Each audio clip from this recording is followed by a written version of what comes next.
everybody, my name is Dr. Venom, and I'm not qualified to be a doctor. Today, in this video, we're taking a look at a new Marvel-anticipated movie that everybody's been waiting for, and that is Venom, Let There Be Carnage! Directed by Andy Serkis, aka Caesar, this is a continuation of the first film, Venom, released in 2018. Before we begin, you should know that this review will contain minimum spoilers ahead in this review. So don't worry for those who haven't seen this film yet, for I will try my best not to spoil too much. So without further ado, let's do some carnage. Let's start this review by talking about our chaotic duo, Eddie Brock and Venom, played by Tom Hardy. He was funny and he did so well with his performance, convincing us that he's talking to Venom alone. And as for his portrayal as Venom, what can I say? He still got it. The chocolate delivery hasn't arrived yet. No! We had a deal. What's gonna happen? You gonna stop protecting me? I am happy to eat, Mrs. Chen. No, you cannot eat, Mrs. Chen. What? Nothing?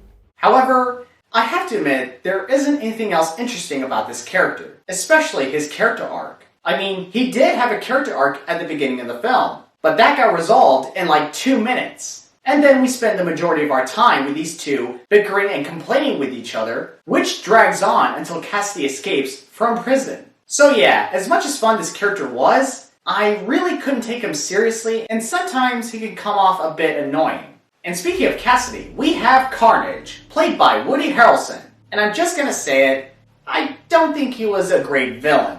Woody Harrelson, in my opinion, seems like the perfect casting choice for this role. He has the hair, the mannerism, and the creepy dialogue. But what the filmmakers failed with this character is his motivation.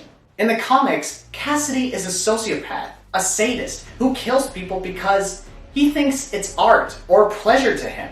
But in this film, he only seems to care about getting back with his girlfriend, Shriek.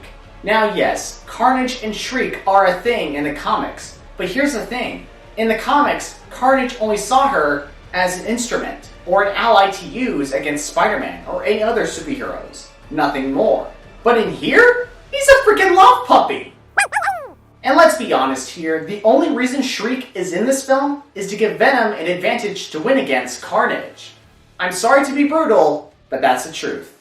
To sum up, they handled Carnage in this film poorly. Now for the action. The action was intense, entertaining, and the fight between Venom and Carnage was satisfying as heck. And it was definitely an improvement from the fight scene with Riot from the last movie, because that particular fight scene was a bit...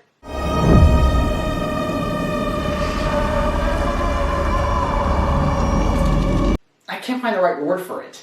But here's the problem though. The action doesn't start until we get to the second act.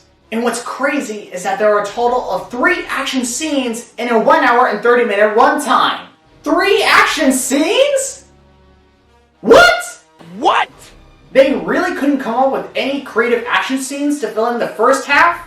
Why couldn't they have shown us a scene or two of Venom being a vigilante, which was teased at the end of the first film? Oh, and don't get me started on how they concluded the fight between Venom and Carnage, especially what happened to Cassidy. I mean, it was dumb. Now for the story. Oh boy. This story has a lot of issues. For instance, the uneven pacing, the quick fast editing, lack of character growth, questionable plot decisions. I could keep going. But the one thing that bugged me the most in this film is the tone of the story. It constantly switches back and forth between humor and seriousness. And even when Cassidy escapes from prison, you wouldn't be afraid for our main character's life, because the tone is still trying to be kid-friendly. Why do the filmmakers even bother bringing Carnage into the sequel if they're not going to take him or this story seriously? We're talking about the same character, known to be the sickest and vilest villain in Marvel Comics history. Trust me, you don't want to know the things he's done. Look, if they weren't planning on rating this movie rated R, then that's fine, but they should have at least given us an emotional and epic story.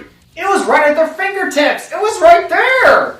In fact, do you remember another comic book movie that is also rated PG-13? A movie that gave us great character development, horrifying suspense, and great in-depth of what it means to live in a world of order and chaos. Yes, I'm talking about Christopher Nolan's The Dark Knight.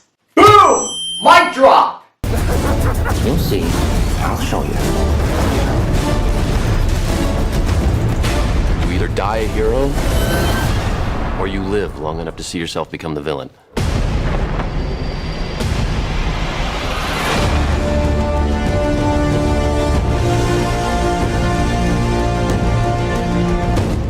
Overall, my friends, while I like the action and the dynamic between Eddie Brock and Venom, I still can't ignore that this film has child's play humor, a poor depiction of Carnage, and a baffling narrative. To tell you the truth, guys, this film isn't an improvement nor is it worse than the last film. It is just the same as it was before. It is only there to give us Carnage and to get us excited for the future of Venom. For what it's worth, I did get excited when I saw that post-credit scene. I can't tell you what it was, but let me tell you, it was awesome, and I got really excited.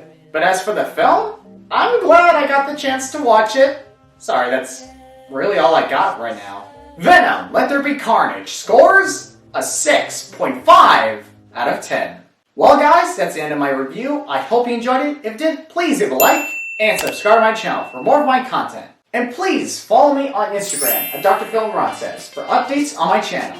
Thank you all so much for watching this review. I hope you enjoyed it. And as always, I will see you guys in our next one.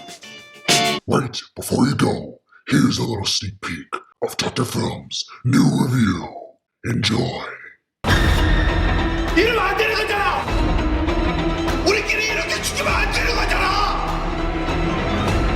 게임을 거부하는 참가자는 탈락으로 처리된다.